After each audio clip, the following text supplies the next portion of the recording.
വീട്ടുടമസ്ഥൻ വെറും ഉണ്ണാക്കനാണെങ്കിൽ കണ്ടവർ വീട്ടിൽ കയറി നിരങ്ങും എന്നുള്ളത് എല്ലാവർക്കും അറിയാവുന്ന കാര്യമാണ്.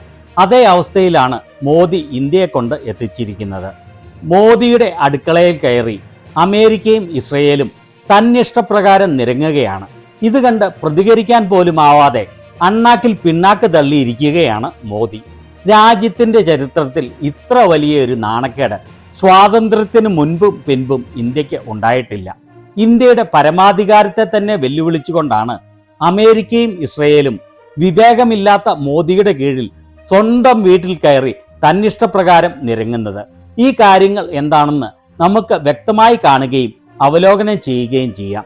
പിന്നെ ചാനൽ സബ്സ്ക്രൈബ് ചെയ്യാത്തവർ സബ്സ്ക്രൈബ് ചെയ്യാൻ മറക്കരുത് എന്ന് അഭ്യർത്ഥിക്കുകയാണ്.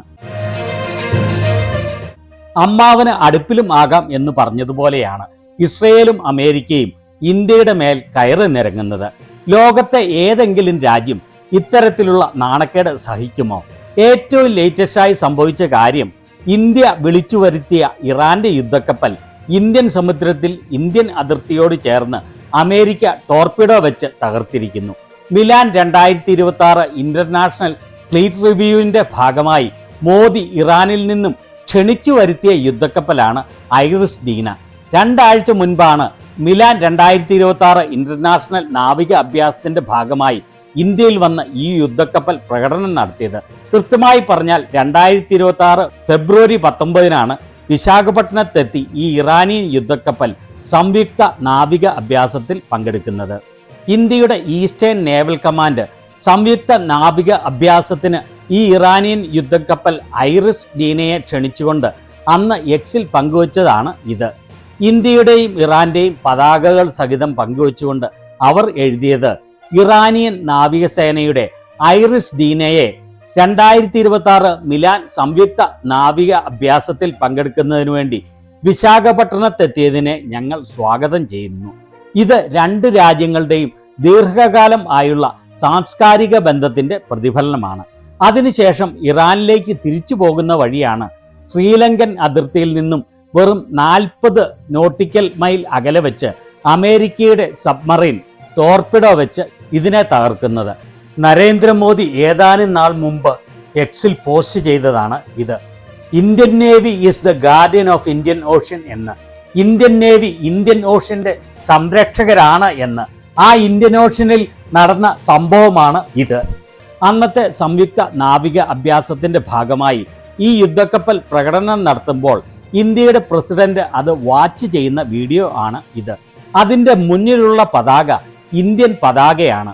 മോദി ക്ഷണിച്ച് ഇന്ത്യയിൽ സംയുക്ത നാവിക അഭ്യാസത്തിന് കൊണ്ടുവന്ന ഇറാനിയൻ യുദ്ധക്കപ്പൽ. അന്ന് ഈ കപ്പലിലെ നാവികർ വിശാഖപട്ടണത്തുകൂടി മാർച്ച് നടത്തുന്ന ദൃശ്യങ്ങളാണ് ഇത്. ഈ നാവികരിൽ ബഹുഭൂരിപക്ഷവും ഇന്ന് ഭൂമുഖത്ത് നിന്ന് തുടച്ചു നീക്കപ്പെട്ടിരിക്കുകയാണ്. 2 ആഴ്ച മുൻപ് നമ്മുടെ വിശാഖപട്ടണത്തുകൂടി നമ്മുടെ രാജ്യത്തിന്റെ മാനം ഉയർത്തുന്നതിനു വേണ്ടി മാർച്ച് ചെയ്ത ഈ കപ്പലിലെ നാവികരും അവരുടെ യുദ്ധക്കപ്പലും. 180-ലധികം നാവികർ ഈ കപ്പലിൽ ഉണ്ടായിരുന്നതിൽ 32 പേരെ ശ്രീലങ്കൻ സൈന്യം സാരമായ പരിക്കുകളോടെ രക്ഷപ്പെടുത്തി. ബാക്കിയുള്ള മിസ്സിംഗ് ആയ 148 പേർ കൊല്ലപ്പെട്ടു എന്ന് ഏതാണ്ട് 100% ഉറപ്പാണ്. നമ്മുടെ രാജ്യത്തിന്റെ അതിർത്തിയിലെത്തി ഈ ക്രൂരകൃത്യം ചെയ്യാൻ അമേരിക്കയ്ക്ക് എങ്ങനെ ധൈര്യം വന്നു? എന്ത് സംഭവിച്ചാലും നാവനക്കുകയില്ലാത്ത മോദി എന്ന ഒരു വിവേകശൂന്യൻ ഭരിക്കുന്നത് മാത്രമാണ് അവർക്ക് ഇതിന് ധൈര്യം നൽകിയ ഏക കാര്യം. ഇത് വെളിപ്പെടുത്തിക്കൊണ്ട് വൈറ്റ് ഹൗസ് പോസ്റ്റ് ചെയ്ത വീഡിയോയിൽ എഴുതിയിരിക്കുന്നത് ഇങ്ങനെയാണ്: ഇറാന്റെ യുദ്ധക്കപ്പൽ ചിന്തിച്ചു, അന്താരാഷ്ട്ര കടലിൽ അവർ സുരക്ഷിതരാണെന്ന്. എന്നാൽ അങ്ങനെയല്ല. ഈ ഇറാനിയൻ യുദ്ധക്കപ്പലിനെ ടോർപിഡോ വെച്ച് തകർക്കുന്ന video American department of state പങ്കുവച്ചതാണ് ഇത്. സബ്മറൈൻ ഉപയോഗിച്ച് ടോർപിഡോ വെച്ച് തകർത്ത് തരിപ്പണമാക്കുന്നത്. ഇത് യുദ്ധത്തിൽ പങ്കുചേർന്ന യുദ്ധക്കപ്പൽ അല്ല, മറിച്ച് ഇന്ത്യയിൽ സംയുക്ത നാവിക അഭ്യാസം കഴിഞ്ഞ് തിരിച്ചുപോയ യുദ്ധക്കപ്പലാണ് എന്ന് ഓർക്കണം. മോദി ക്ഷണിച്ചു കൊണ്ടുവന്നിട്ട് മോദി ക്ഷണിച്ച അതിഥിയെ ട്രംപ് കൊല വിളിച്ചിരിക്കുന്നു. ഇത് വ്യക്തമാക്കിക്കൊണ്ട് US secretary of war Pete Hegseth മാധ്യമങ്ങളോട് സംസാരിക്കുന്നതാണ് ഇത്. In fact, yesterday in the Indian Ocean, and we'll play it on the screen there, an American submarine sunk an Iranian warship that thought it was safe in international waters. Instead, it was sunk by a torpedo. Quiet death. The first sinking of an enemy ship by a torpedo since World War II. Like in that war, back when we were still the War Department, we are fighting to win. ഇന്നലെ Indian ഓഷനിൽ American സബ്മറൈനുകൾ ഒരു Iranian യുദ്ധക്കപ്പൽ torpedo വെച്ച് മുക്കിക്കളഞ്ഞു. അവർ വിചാരിച്ചത് അന്താരാഷ്ട്ര വാട്ടേഴ്സിൽ അവർ സുരക്ഷിതരാണ് എന്നാണ്. എന്നാൽ അതിനെ അമേരിക്കയുടെ torpedo മുക്കി നിശബ്ദമായി കൊന്നുകളഞ്ഞു. രണ്ടാം ലോക മഹായുദ്ധത്തിന് ശേഷം ഒരു ടോർപിഡോ ഉപയോഗിച്ച് ആദ്യമായാണ് ഇത്തരത്തിൽ ഒരു യുദ്ധക്കപ്പലിനെ നശിപ്പിക്കുന്നത്. ഞങ്ങൾ വിജയിക്കുന്നതിന് വേണ്ടിയാണ് ഈ യുദ്ധം നടത്തുന്നത്. അയാൾ പറയാതെ പറഞ്ഞത് ഇറാൻ വിചാരിച്ചു മോദിയുടെ നാട്ടിൽ, മോദിയുടെ അയൽപ്പക്കത്ത്, ഇന്ത്യയുടെ അയൽപ്പക്കത്ത് മോദി ക്ഷണിച്ചു വരുത്തിയ യുദ്ധക്കപ്പൽ ആയതിനാൽ അവർ സുരക്ഷിതരാണ് എന്ന് വിചാരിച്ചു. എന്നാൽ ഏത് മോദിയുടെ വീട്ടിൽ കയറിയും ഞങ്ങൾ അടിക്കുന്നതിന് യാതൊരു മയവും കാണിക്കുകയില്ല. സംഘികൾ ഇതിനെ ന്യായീകരിക്കാൻ പെടാപ്പാട് പെടുകയാണ്. ഇന്ത്യൻ ഓഷ്യൻ എന്ന് പറഞ്ഞാൽ മോദിയുടെ വീടിന്റെ പിന്നിലുള്ള നീന്തൽക്കുളമല്ല. ഇന്ത്യൻ ഓഷ്യനിൽ എല്ലാവർക്കും അവകാശമുണ്ട്. ഇന്ത്യയുടെ സമീപത്തു കൂടിയാണെങ്കിലും ആർക്ക് വേണമെങ്കിലും എന്ത് വേണമെങ്കിലും ചെയ്യാം എന്നൊക്കെ പറഞ്ഞ് അവർ പറയുന്നത് ഭാഗികമായി ശരിയാണ് എന്ന് ഞാനും സമ്മതിക്കുന്നു. മോദിയുടെ വീട്ടിൽ കയറി അമേരിക്കയ്ക്കും ഇസ്രയേലിനും എന്ത് വേണമെങ്കിലും ചെയ്യാം. മോദി ഒന്നും മിണ്ടുകയില്ല, മിണ്ടാൻ കഴിയുകയില്ല, അതിനുള്ള നട്ടലില്ല. ഓർക്കണം, ഇന്ത്യയുടെ വളരെയേറെ യുദ്ധക്കപ്പലുകൾ ഇന്ത്യൻ ഓഷ്യനിൽ ഉണ്ടായിട്ടും ശ്രീലങ്കൻ നാവികസേനയാണ് ഇതിൽ പരിക്ക് പറ്റിയ കുറച്ച് ആളുകളെയെങ്കിലും രക്ഷിച്ചത് എന്ന്. മോദി അക്ഷരം മിണ്ടിയില്ലെങ്കിലും ശ്രീലങ്കക്കാർ വളരെ ശക്തമായാണ് ഇതിനെതിരെ പ്രതികരിച്ചത്. ശ്രീലങ്കൻ MP നമൽ രാജപക്സ ഇന്ത്യ ടുഡേയോട് സംസാരിച്ചത് പങ്കുവച്ചുകൊണ്ട് ഇന്ത്യ ടുഡേയുടെ രാജ്ദീപ് സർദേശായി എക്സിൽ പോസ്റ്റ് ചെയ്തതാണ് ഇത്. നമ്മുടെ മേഖലയിലും ഇന്ത്യൻ ഓഷ്യനിലുമുള്ള സുരക്ഷിതത്വം വളരെ പ്രധാനപ്പെട്ടതാണ്. ഇത് ശ്രീലങ്കൻ ഗവൺമെന്റ് വളരെ സീരിയസ് ആയി എടുക്കണം എന്ന് കോൺഗ്രസ് വക്താവ് പവൻ ഖേര ഈ ന്യൂസ് പങ്കുവച്ചുകൊണ്ട് മോദി ഗവൺമെന്റിനോട് ശക്തമായി ചോദിച്ചിരിക്കുകയാണ്. ഇന്ന് ഇന്ത്യയിൽ നടന്ന മിലാൻ 2026 ഇന്റർനാഷണൽ നാവിക അഭ്യാസത്തിൽ പങ്കെടുത്ത, അതും ഇന്ത്യയുടെ ക്ഷണപ്രകാരം പങ്കെടുത്ത ഇറാനിയൻ യുദ്ധക്കപ്പൽ ഇന്ത്യൻ വാട്ടേഴ്സിന്റെ ഉള്ളിൽ വെച്ച് ശ്രീലങ്കയുടെ അരികിൽ വെച്ച് US സബ്മറീൻ മുക്കി നശിപ്പിച്ചിരിക്കുകയാണ്. സ്വന്തം അയൽപ്പക്കത്ത് ഇന്ത്യക്ക് യാതൊരു സ്വാധീനവും അവശേഷിക്കുന്നില്ലേ?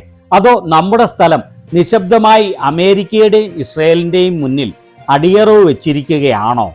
ഗവൺമെന്റ് ഓഫ് ഇന്ത്യയുടെ ആഭ്യന്തര മന്ത്രാലയത്തിലെ മുൻ സെക്രട്ടറി ആയിരുന്ന സഞ്ജീവ് ഗുപ്ത ഇതിനെതിരെ ശക്തമായി രംഗത്ത് വന്ന് മോദിയോടും ജയശങ്കറോടും വിദേശകാര്യ മന്ത്രാലയത്തോടും ചോദ്യം ചോദിക്കുകയാണ്. ഗാലയിൽ നിന്നും 44 നോട്ടിക്കൽ മൈൽ മാത്രം അകലെ വെച്ച് ഇറാന്റെ യുദ്ധക്കപ്പലിനെ അമേരിക്ക ടോർപിഡോ വെച്ച് തകർത്തിരിക്കുന്നു. 150-ൽ അധികം ആൾക്കാർ മിസ്സിംഗ് ആണ്. ഇന്ത്യയുടെ വാതിൽപ്പടിക്ക് വളരെ അടുത്തെത്തിയിരിക്കുകയാണ് ഈ യുദ്ധം. ഇന്ത്യയുടെ കോസ്റ്റ് ലൈനിന് ഏതാനും 100 മൈലുകൾ അകലെ വെച്ചാണ് ഇത് നടന്നത്. അതും ഇന്ത്യ സംയുക്ത നാവിക അഭ്യാസത്തിനായി വിശാഖപട്ടണത്തേക്ക് ക്ഷണിച്ച ഒരു യുദ്ധക്കപ്പൽ. ചിലർ പറഞ്ഞേക്കാം എതിരാളിയുടെ യുദ്ധക്കപ്പൽ തന്നെയാണ് അത് എവിടെയാണെങ്കിലും എന്ന്. എന്നാൽ അമേരിക്കയുടെ ഡിപ്പാർട്ട്മെന്റ് ഓഫ് വാർ കാണിച്ച ഈ അതീവമായ യുദ്ധകാഹളം അന്താരാഷ്ട്ര നിയമങ്ങളോട് അവർക്ക് യാതൊരു ബഹുമാനവും ഇല്ല എന്ന് മാത്രമല്ല കാണിക്കുന്നത്, ഇന്ത്യയുടെ സ്വന്തം നാവിക അതിർത്തിക്കടുത്ത് ഇത്തരം കാര്യങ്ങൾ ചെയ്യുന്നതിൽ ഇന്ത്യക്ക് എന്തു തോന്നും എന്ന് അവർ യാതൊരു പരിഗണനയും കാണിച്ചില്ല. ഇപ്പോഴെങ്കിലും പ്രധാനമന്ത്രിയുടെ ഓഫീസും വിദേശകാര്യമന്ത്രി ജയശങ്കറും വിദേശകാര്യ മന്ത്രാലയവും സംസാരിക്കാൻ തയ്യാറാവുമോ? വിദേശകാര്യ മന്ത്രാലയത്തിന്റെ ഒരു അഴകൊഴമ്പൻ പ്രസ്താവന ഉണ്ടായേക്കാം. ഞങ്ങൾ ഈ കാര്യങ്ങൾ പഠിച്ചുകൊണ്ടിരിക്കുകയാണ് എന്ന് പറഞ്ഞുള്ള നാണംകെട്ട ഒരു പ്രസ്താവന. അതിനപ്പുറത്തേക്ക് ഒന്നും ഉണ്ടാവുകയില്ല എന്ന് ഉറപ്പാണ്. മോദി ട്രംപിന്റെ കാലിന്റെ ഇടയ്ക്ക് തല വെച്ചു കൊടുത്തിരിക്കുകയാണ്. വളരെയേറെ പ്രതിരോധ അനലിസ്റ്റുകൾ ഇതിനെതിരെ ശക്തമായി പ്രതികരിക്കുകയും ഇത് ഇന്ത്യയുടെ പരമാധികാരത്തിന്മേലുള്ള കടന്നുകയറ്റമാണ് എന്ന് വ്യക്തമാക്കുകയും ചെയ്തു. ഡോക്ടർ ബ്രഹ്മ ചെല്ലാനെ എക്സിൽ ഇതിനെക്കുറിച്ച് പോസ്റ്റ് ചെയ്ത 2 പോസ്റ്റുകൾ ആണ് ഇത്. താല്പര്യമുള്ള സമയമുള്ളവർ ഉണ്ടെങ്കിൽ ഈ വീഡിയോ പോസ്റ്റ് ചെയ്ത് അത് മുഴുവനുമായി വായിക്കാൻ മറക്കരുത്. കാരണം അദ്ദേഹം വളരെ റിനൗണ്ടായ, ഇതിനെക്കുറിച്ച് വളരെയേറെ അറിവുള്ള വ്യക്തിയാണ്. അങ്ങനെ അമ്മാവൻ മോദിയുടെ അടുപ്പത്ത് കയറിയും യാതൊരു സങ്കോചവും കൂടാതെ പണി തുടങ്ങിയിരിക്കുകയാണ്. അതും മോദി ക്ഷണിച്ചു വരുത്തിയ ഇറാന്റെ യുദ്ധക്കപ്പൽ തകർത്തുകൊണ്ട്. രാജ്യത്തെ പണയം വെച്ചിരിക്കുന്ന നരേന്ദ്രമോദി അധികാരത്തിൽ നിന്ന് ഒഴിഞ്ഞു പോകണമെന്ന് ഞാൻ ശക്തമായി ആവശ്യപ്പെടുകയാണ്. ഇതിനെക്കുറിച്ച് നിങ്ങളുടെ അഭിപ്രായം എന്താണ്?